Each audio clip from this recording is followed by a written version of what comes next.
if I'm teaching a class on the idea of juxtaposition, dramatic contrast, the effect that striking contrast can have on a piece of writing, I'll often show them this poem by Sylvia Plath. It really is a poem of two halves. If you look at the page there, I've drawn a line between the 8th or 9th line and the 3 lines that follow it. Because what happens in the last 3 lines contrasts so strikingly with what precedes it. The juxtaposition is so notable that it makes the division of the poem into the before and after so important. You're always asking me, what quotes do I learn, Paul? Well, lads, you learn not this troublous wringing of hands, this dark ceiling without a star. Now, hopefully you'll look at that mind map video and videos on the other texts, and you might see a couple of things you recognise there. The troublous wringing of hands, this manifestation of her psychological state, this anxiety that comes out in this compulsive behaviour. Plath there is describing, in a physical sense, the struggles that she has in her life, the difficulties that she has coping with her mental state. If you want to call it depression, call it depression. I want you to understand that when you look at poems like Mirror, where she describes the agitation of hands, or Black Rook in Rainy Weather, where she describes the rook arranging and rearranging its feathers in the rain, she's making a reference to a real part of her life. That makes the image of the agitation of hands, of the troublous wringing of hands, a striking motif. It's also something else, of course. It's a symbol, it's a metaphor. It represents something beyond itself. And it is something which, in which we get this close-up image of a part of the body, this close-up image of the hands being wrung or wringing, and that close-up image of a part of the body has the power to communicate something much broader about her experience of life. Now, I know that you know that's called a synecdoche. And if you don't know that's what a synecdoche is, well, have a look at the knowledge checks at the end of this video. That's a particular type of imagery in which a body part or part of the body is used to represent a kind of a broader and deeper meaning. So when we think of her hands compulsively being wrung, we think of her anxiety, her stress, the tension in her life, her distress, the psychological depression that she experienced. The second part of the last 3 lines is a reference to darkness. She describes her life as this dark ceiling without a star.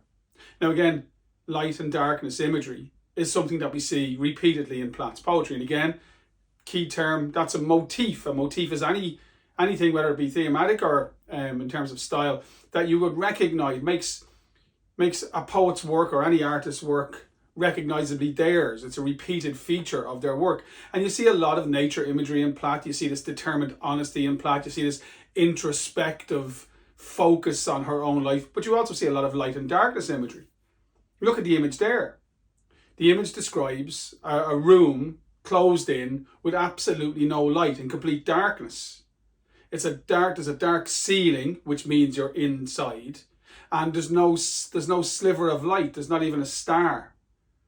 Now, this is Plath using light and darkness imagery to talk in a very, very, very direct way about her experience of life at this moment. And her experience of life at this moment is an experience of deep despair. I was stumbling over my words there because I was thinking of darkness and I was thinking of depression. Which D will I pick? Despair, darkness, depression. That's all captured, isn't it? In that one brilliant metaphor, her life as a dark ceiling without a star. The star which offers some light in the darkness. Here, there's no light whatsoever. So, if you look at those 3 lines, you'll see that the first word is not. Not this dark ceiling without a star. So what does that mean? Well, it means that she's talking to her son.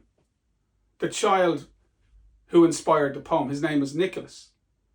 And this poem, like Morning Song, is a meditation on her experiences as a mother, her feelings as a mother.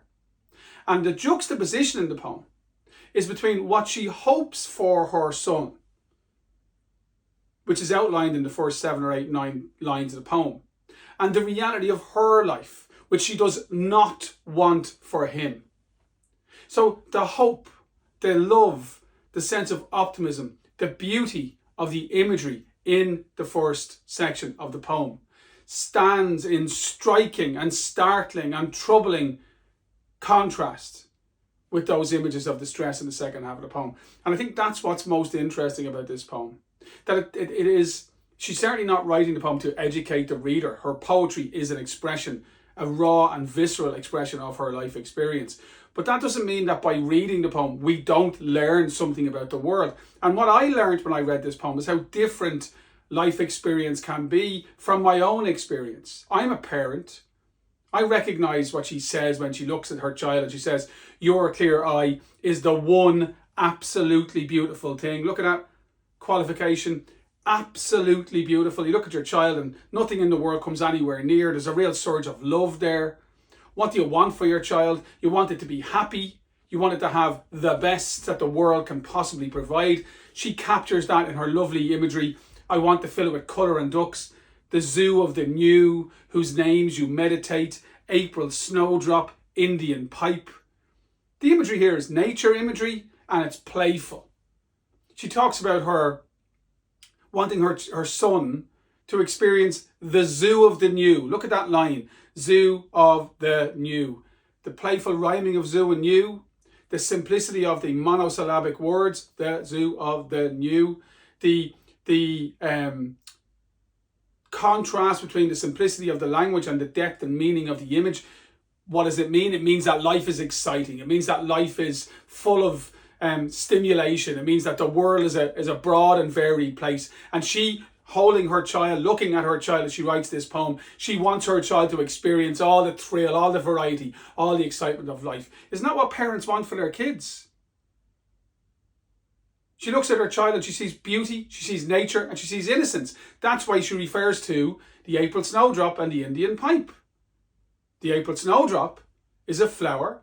It's fragile, it's beautiful, and it's white. So is the Indian pipe. So she looks at the child, she sees innocence, she sees beauty, she sees something which is part of the natural world. This is a celebration of this child's life. She is absolutely in awe of the beauty of this child, and she wants the very best for the child, who she refers to as a little stalk without wrinkle, like a plant when it's first coming up out of the ground, at the beginning stage of life. That's her child.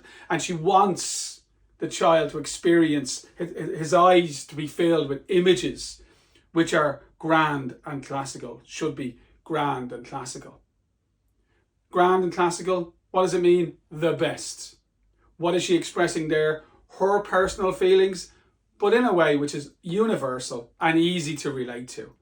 We all have people in our lives that we love. We all know that feeling of wanting the best for those that we love. What is unusual about the first section of the poem is not what Plath says, but the beauty, the control, the originality of the way she says it. The adjective noun combination, absolutely beautiful. To describe the eye. The use of zoo of the new, the simplicity of the language, the playfulness of the rhyming, the nature imagery, the April snowdrop, the Indian pipe. There's nothing unusual in what she's saying there. That's how parents feel about their kids. What is unusual is the imagination, the creativity that she employs in order to convey her feelings. What is unique is how Plath then, remember a word I said at the beginning of the video, juxtaposes what she wants for her son with what her reality was. And that is where that compelling need to be honest makes Plath's work stand out. She won't lie. She won't create a fabrication. She has to tell the truth. And the truth is that despite the fact that her son is born and she feels in love with him, he is absolutely beautiful. She wants the very best for him, images which should be grand and classical. That doesn't take away from, it doesn't dilute, it doesn't detract from her experience of life, which is troubled and dark. And the sense is that the child's birth is not going to really change that tragic reality for Plath in her life.